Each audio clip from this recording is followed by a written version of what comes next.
Hey guys, it's Basement Gym Guy here. I'm gonna do a little review today on a belt squat machine by Bells of Steel. It's been done by a lot of people, but I really like it. I'm gonna say there's two different types of belt squat machines. There's one where the chain goes through the floor, underneath to the weights, and on a weight stack, and it goes up and down. And then you have this one where it's on like you attach it to the head anchor. And to be honest, I haven't tried the chain one. And there's perks to both from what I've seen. But for the price point, I can't complain. The Titan belt squat machine is like $600. The next one is the Bells of Steel here. This is the 2.0 model. And this is like $1,000 in Canada. And then the next one up is like $3,000 and a lot bigger. So I have to look at the footprint to cost for, because I'm in a townhouse basement. That's what I have for my gym. So I have to look at that. So I'll give you what I like and don't like about this. I'm going to show you. So I really like this machine. I'll be honest. For the price, I can't complain. One thing I do wish they would have done, and I was at Bells of Steel the other day in Toronto telling them that they should have done what Titan did. And Titan on a new model has made this telescopic where you have a pin on top or the side, I can't remember, and the inner part will slide out to a longer length, which is good for guys that are tall like me. Because once I lift this up and the catch arm drops, it can get in the way sometimes. So if I was farther out, it'd be much better.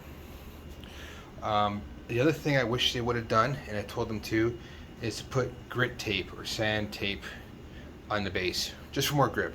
Sometimes I like to be on my bare feet, and I sweat a lot, so it could get slippery. I haven't had that problem yet, but grit tape's good anyways, just in case. So this does have pegs for, one second.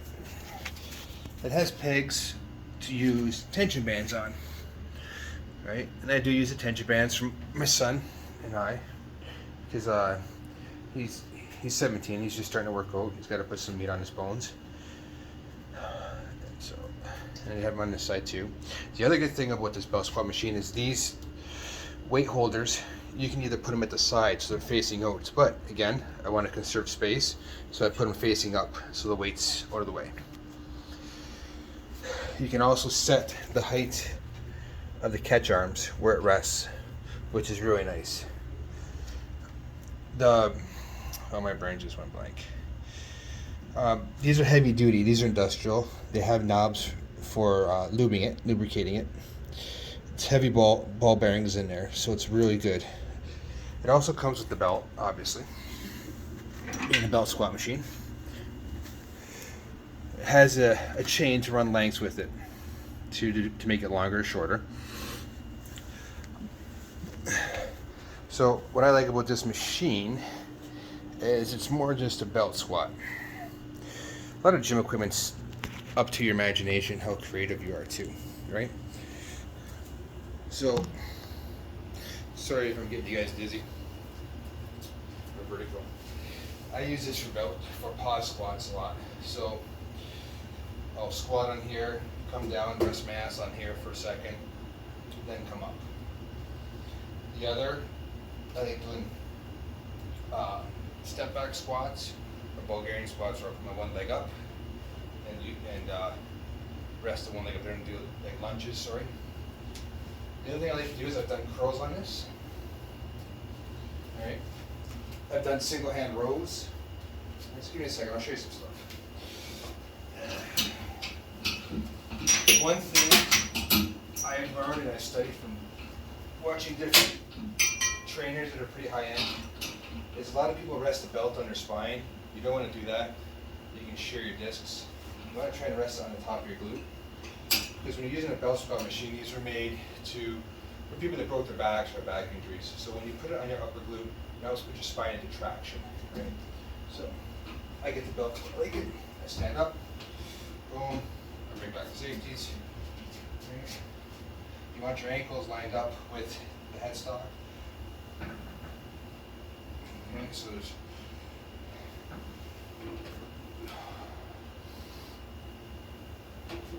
now you want to try not to use this. I'll admit, I did my legs today, so they'll be already fried. So that's pause squats.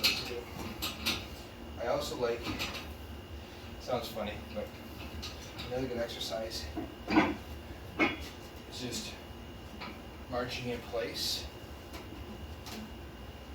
Feels really nice. You can do your flat calf raises.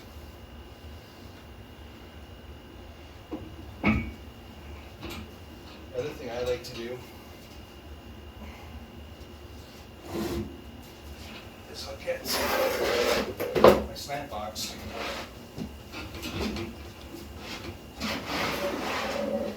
Slant box here. Put my slant box to the angle that I want. Right. Step up on it. Go back. Angled calf raises. Okay. Really nice.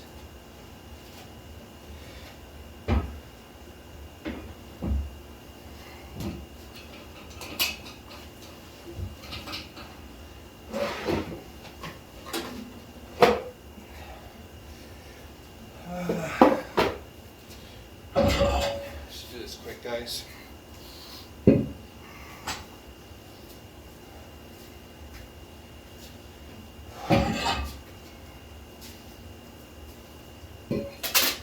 So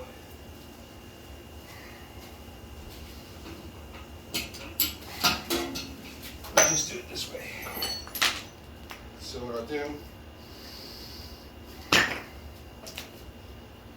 is your tension band can go here, around the front peg, here, other side.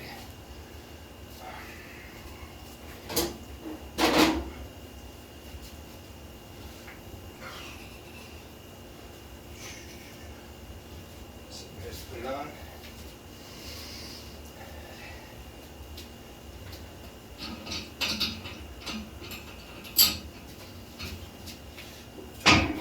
Drop it.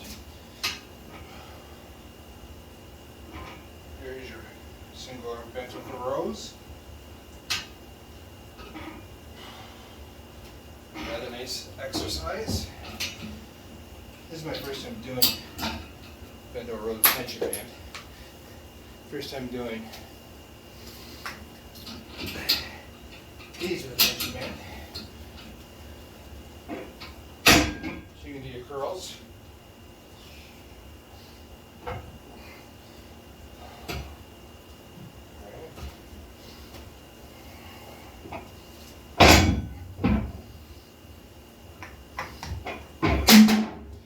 Alright.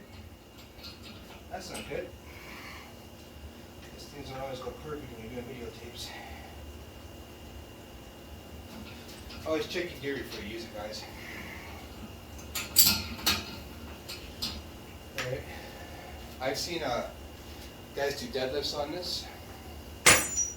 Do good mornings where they'll put the belt right up here and they'll come up and do that. I haven't tried it yet, so I'm not going to do it.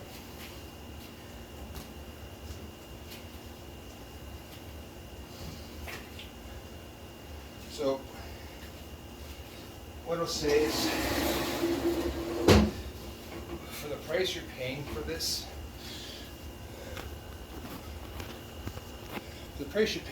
guys, I'm sorry, I'm not a great recorder, I need all this crap. For the price you're paying for this, you're getting a good deal. I'm hoping on our next one it is telescopic. Nice. Oh, these spacer rings come with it too, guys. I wish they sent 4 instead of 2, or you could buy more so you can just put them between the plates. As you put the plates on, it'd be easier for them to come off. And I'll admit, don't be an idiot like I was when I bought this. I thought I could squat on this way I can normally squat. No, it doesn't work that way. It's a lot different. And it feels a lot different than a normal squat. But I wouldn't say you can replace your squats with this, but it's good to add on a day you've done squats. Now I have seen some Olympians, bodybuilders, who it was, but he did like 10 sets of 7, and that was his leg day on a bell squat machine, right? So depending on what your goals are and what you're trying to do. I wish there was a safety on this. I'm going to be honest, guys, there's really no safety catch. I wish there was, but if you're smart, you should be okay. But I also think this is a great tool to teach beginners proper form for their squats, right? There's less chance of hurting your lower back learning on this and then going to straight bar or safety bar squat, right? Which again, safety bar squat is totally different again, sorry. But it's a good tool to learn. It's a very versatile tool. There's lots of back exercises you can do on it. There's triceps actually you can do on it. So if you have the space and you have the basics of your necessities first, it's a good score. If you have a lower back injury and you can't do normal squats anymore, definitely a good score. So I fully endorse this one, and I really do like the bells of steel. We're in Canada. I'm in Canada. We only have a couple of really good ones to choose from, and I've had more stuff from the States. It costs a lot, and I get duties and taxes on top. It's brutal. But Bells of Steel makes some good stuff. I can see eventually Gorilla Fitness making one. They make some good stuff. But for the price point, I'm not going to complain. Any questions, guys? Just leave a comment. Hit subscribe and like if you like it. I'm putting out more stuff soon. I actually want to do a video on my tri-wood wooden hammer. It's a sledgehammer that you can use anywhere. You don't need a tire. I'll show you some videos and do a review on it, guys. Really good tool. Really good tool.